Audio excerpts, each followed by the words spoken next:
365 성경 읽기 새 한글 성경. 오늘 읽으실 성경은 마태복음 13장부터 14장까지입니다. 마태복음 13장 씨 뿌리는 비유. 그날에 예수님이 집에서 나가셔서 바닷가에 앉아 계셨다. 그러자 많은 무리들이 예수님 곁으로 모여들었다. 그래서 예수님은 배에 올라타 앉으셨다. 무리는 모두 해변에 서 있었다. 예수님은 많은 것을 비유를 들어 사람들에게 말씀하셨다. 보세요. 씨 뿌리는 사람이 씨를 뿌리러 나갔습니다. 그가 씨를 뿌리는데 어떤 것들은 길가에 떨어졌습니다. 그러자 새들이 와서 그것들을 쪼아 먹었습니다. 다른 것들은 흙이 별로 없는 돌투성이 밭 위에 떨어졌습니다. 그리고 곧바로 싹이 돋아났습니다. 흙이 깊지 않아서입니다. 그러나 해가 떠오르자 타들어갔고 뿌리가 없어서 말라버렸습니다. 다른 것들은 가시덤불 위에 떨어졌습니다. 그리고 가시덤불이 자라나 숨을 막아버렸습니다. 다른 것들은 좋은 흙 위에 떨어졌고 열매를 맺었습니다. 어떤 것은 100배, 어떤 것은 60배, 어떤 것은 30배 맺었습니다. 귀 있는 사람은 들으시기 바랍니다. 비유로 말씀하신 까닭을 알려주시다. 제자들이 예수님께 다가와서 말했다. 무엇 때문에 사람들에게 비유를 들어 말씀하십니까? 예수님이 그들에게 대답하셨다. 그대들에게는 하늘나라의 비밀들을 아는 것이 허락되었어요. 그렇지만 저 사람들에게는 아닙니다. 가진 것이 있는 사람에게는 더 주셔서 차고 넘치게 하실 겁니다. 그렇지만 가진 것이 없는 사람, 그 사람한테서는 있는 것조차 빼앗아 가실 겁니다. 이 때문에 저 사람들에게는 내가 비유를 들어 말합니다. 그들이 보기는 하지만 보지 못하고 듣기는 하지만 듣지 못하고 깨닫지도 못하기 때문이에요. 이사야가 말한 예언이 저들에게 제대로 이루어질 겁니다. 당신들은 듣고 또 듣겠지만 절대로 깨닫지 못할 것이요. 당신들은 보고 또 보겠지만 절대로 알아보지 못할 것이요. 이 백성의 마음이 둔해졌고 귀로 듣는 것이 느려졌고 눈을 감아버렸기 때문이다. 그들이 눈으로는 알아보지 못하고 귀로는 듣지 못하고 마음으로는 깨닫지 못하게 하려는 것이다. 그들이 돌아와서 내가 그들을 낫게 해주는 일이 없게 하려는 것이다. 그대들의 눈은 복이 있습니다. 보기 때문이에요. 그대들의 귀도 복이 있습니다. 듣기 때문이에요. 아멘. 그대들에게 말합니다. 그대들이 보는 것을 많은 예언자들과 의인들이 간절히 보고 싶어 했지만 보지 못했습니다. 또 그대들이 듣는 것을 간절히 듣고 싶어 했지만 듣지 못했습니다. 비유의 뜻을 풀어주시다. 그러므로 그대들이야말로 씨 뿌리는 사람의 비유가 무슨 뜻인지 잘 들어보세요. 모두가 그 나라에 관한 말씀을 듣기는 하지만 이해하지 못하고 있어요. 그때 악한 자가 와서 그 마음에 뿌려진 것을 빼앗아 갑니다. 길가에 떨어졌다 함은 이런 사람을 두고 하는 말입니다. 돌투성이 밭 위에 떨어졌다 함은 이런 사람을 두고 하는 말입니다. 그런 말씀을 듣고 곧바로 기쁘게 받아들입니다. 그런데 속에 뿌리가 없어서 잠시 그럴 뿐이에요. 그 말씀 때문에 억압이나 뒤쫓김을 당하면 곧바로 걸려 넘어집니다. 가시덤불 속에 떨어졌다 함은 이런 사람을 두고 하는 말입니다. 그런 말씀을 듣습니다. 그렇지만 세상살이, 걱정과 재물의 꼬임이 그 말씀의 숨을 틀어막아 버립니다. 그래서 열매를 맺지 못합니다. 좋은 흙 위에 떨어졌다 함은 이런 사람을 두고 하는 말입니다. 그런 말씀을 듣고 이해해서 제대로 열매를 맺습니다. 어떤 경우에는 100배, 어떤 경우에는 60배, 어떤 경우에는 30배나 맺습니다. 밀 가운데 뿌려진 독보리 비유, 다른 비유를 그들에게 더 말씀하셨다. 하늘나라는 좋은 씨를 자기 밭에 뿌려놓은 사람의 경우와 같아요. 그런데 사람들이 자고 있을 때 그의 원수가 와서 독보리를 밀 가운데 뿌려놓고 가버렸습니다. 싹이 나서 열매를 맺게 될 때, 그때 독보리들도 보였어요. 집주인의 종들이 집주인에게 다가와서 말했습니다. 주인님, 주인님의 밭에 좋은 씨를 뿌리지 않으셨습니까? 그런데 독보리들은 어디서 생긴 겁니까? 주인이 종들에게 말했어요. 원수 녀석이 이런 일을 해 놓았다. 종들이 주인에게 말합니다. 그러면 우리가 나가서 그것들을 뽑아서 모을까요? 주인이 말합니다. 아니다. 독보리들을 뽑아 모으다가 그것들과 함께 밀가지 뿌리째 뽑으면 안 된다. 수확 때까지 둘 다 같이 자라게 내버려둬라. 수확 때 수확꾼들에게 말해서 먼저 독보리들을 뽑아 모으고 묶음으로 만들어 모조리 태워버리라고 할 것이다. 미른데 광에 모아들이라고 할 것이다. 겨자씨 비유와 누룩 비유. 다른 비유를 그들에게도 말씀하셨다. 하늘나라는 겨자씨와 같아요. 어떤 남자가 겨자씨를 가져다가 자기 밭에 뿌렸습니다. 겨자씨는 어떤 씨보다도 작습니다. 그러나 자라난 뒤에는 여느 풀들보다 크게 자라 나무가 됩니다. 그래서 하늘의 새들이 와서 그 가지들에 깃들게 됩니다. 다른 비유를 그들에게 말씀하셨다. 하늘나라는 누룩과 같아요. 어떤 여자가 누룩을 가져다가 밀가루 반죽 21리터 속에 섞어 두어서 보이지 않게 했습니다. 그랬더니 마침내 반죽 전체가 부풀어 올랐습니다. 비유로 말씀하신 까닭을 한 번 더 밝히시다. 이 모든 것들을 예수님은 비유를 들어 무리들에게 말씀하셨다. 비유를 들지 않고서는 아무것도 그들에게 말씀하지 않으셨다. 예언자를 통해서 말씀을 이루려고 하신 것이었다. 이런 말씀이었다. 내 입을 열어 비유들을 들려드리지요. 세상의 기초가 놓일 때부터 감추어져 있던 것들을 알려드리지요. 독보리 비유를 설명해 주시다.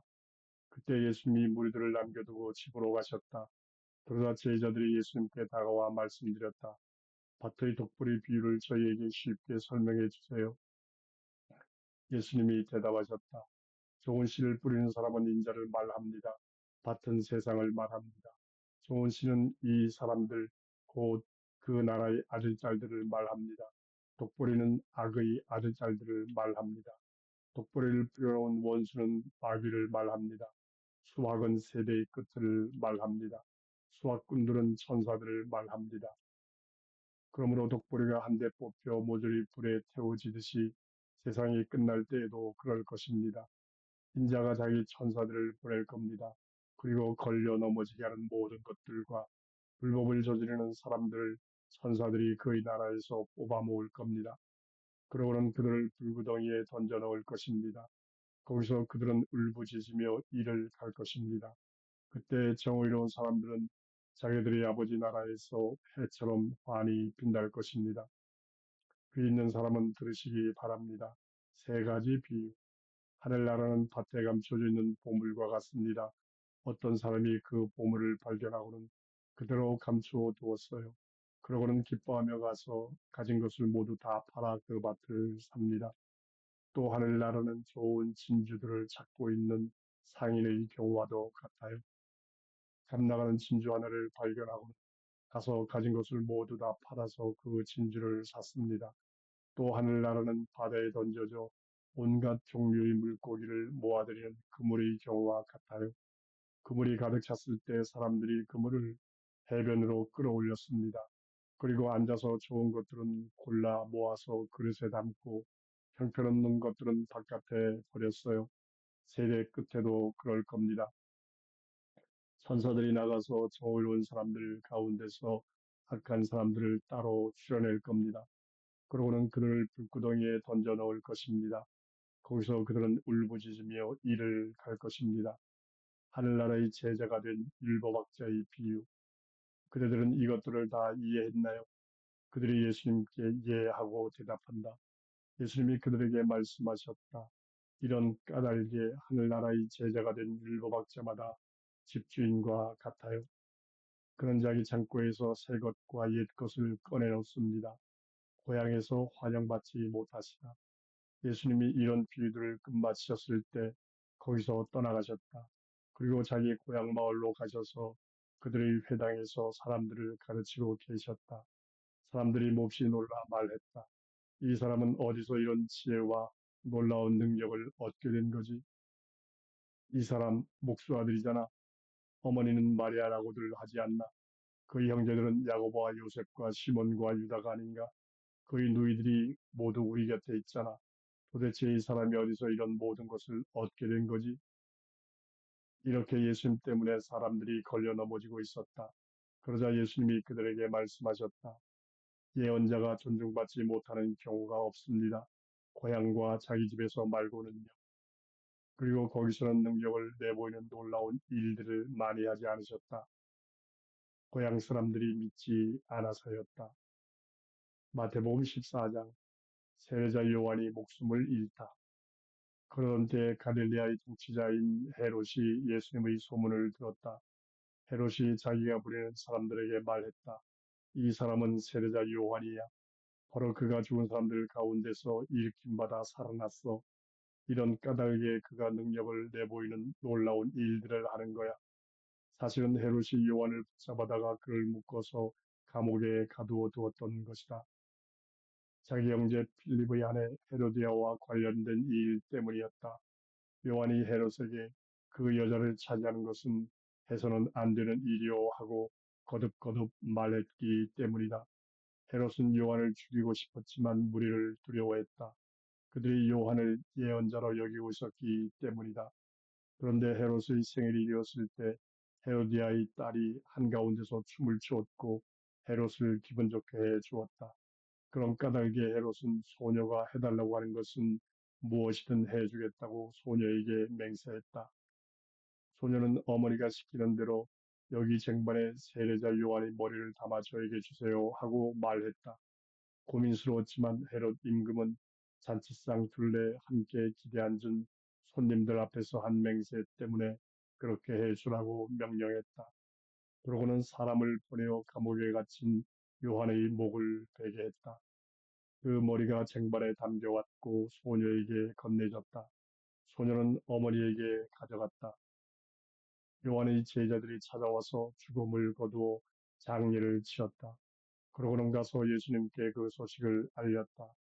빵 5개와 물고기 2마리로 기적을 베푸시다. 예수님이 들으시고는 거기서 물러나 배를 타고 따로 외떨어진 곳으로 가셨다.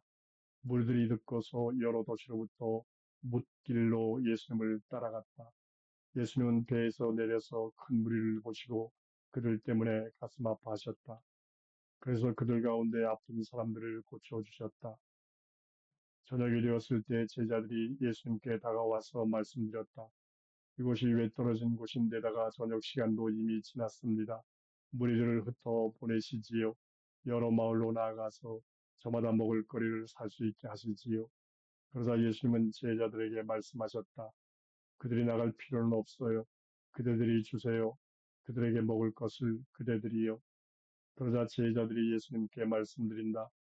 여기 우리에게는 빵 5개와 물고기 2마리밖에는 없습니다. 예수님이 말씀하셨다. 여기 나에게로 그것들을 가져오세요. 또 무리들을 풀밭에 자리잡고 앉게 하라고 명령하셨다. 그 빵 5개와 그 물고기 2마리를 받아 들고는 하늘을 우러러보시고는 감사기도를 드리셨다. 그러고는 빵을 떼어서 제자들에게 주셨다. 제자들은 무리들에게 주었다. 모두가 먹고 배불렀다. 그리고 먹고 남은 조각들을 모았더니 바구니 12에 가득했다. 먹은 사람은 여자들과 아이들 빼고 남자 어른이 5,000명쯤이었다. 물 위로 걸으시다. 곧바로 예수님이 제자들을 다그쳐 배에 타게 해서 자기보다 앞서 건너편으로 가게 하셨다. 그 사이에 예수님은 무리들을 흩어보내실 참이었다. 무리들을 흩어보내시고는 따로 기도하러 그 산으로 올라가셨다. 저녁이 되었을 때 예수님은 거기에 혼자 계셨다. 배는 이미 무태서 멀리 떨어져 있었고 파도에 이리저리 흔들리고 있었다. 맞바람이 불어왔기 때문이었다. 예수님이 이른 새벽녘에 바다 위로 걸어서 제자들한테로 가셨다. 예수님이 바다 위로 걸어오시는 것을 제자들이 보고서 겁에 질려 헛개비다 하고 말했다. 두려워서 그들은 비명을 질렀다. 그러자 곧바로 예수님이 그들에게 말을 건네셨다. 이렇게 말씀하셨다. 힘내세요. 나예요. 나 두려워하지 마세요. 물에 빠진 베드로를 건져주시다. 베드로가 예수님께 대답했다. 주님, 주님이 맞으시면 저에게 명령해 주세요. 물 위를 지나 주님께로 오라고요. 예수님이 오세요 하고 말씀하셨다. 그러자 베드로가 배에서 내려 물 위로 걸어서 예수님께로 갔다. 그러나 드센 바람을 보자 두려워했다. 그래서 바다 아래로 빠져들어가기 시작하자 비명을 질렀다. 주님 저를 구해주세요. 곧바로 예수님이 손을 내뻗어 베드로를 붙잡아 주셨다. 그러고는 말씀하신다. 믿음이 작은 사람이 어쩌자고 의심을 했나요? 예수님과 베드로가 배에 올라타자 바람이 잦아들었다. 배에 있던 사람들이 예수님께 엎드려 절하며 말했다. 참으로 당신은 하나님의 아들이십니다. 게네사렛에서 아픈 사람들을 고치시다. 예수님 일행은 바다를 가로질러 맞은편 땅으로 건너가 게네사렛에 닿았다. 그곳 사람들이 예수님을 알아보았다. 그래서 그들은 그 둘레 온 지역에 사람을 내보내어 심하게 아픈 사람들을 모두 예수님께 데려왔다. 그리고 아픈 사람들이 예수님께 사정사정해서 예수님의 겉옷자락 술만이라도 건드리도록 해달라고 했다. 건드린 사람은 누구나 말끔히 나았다.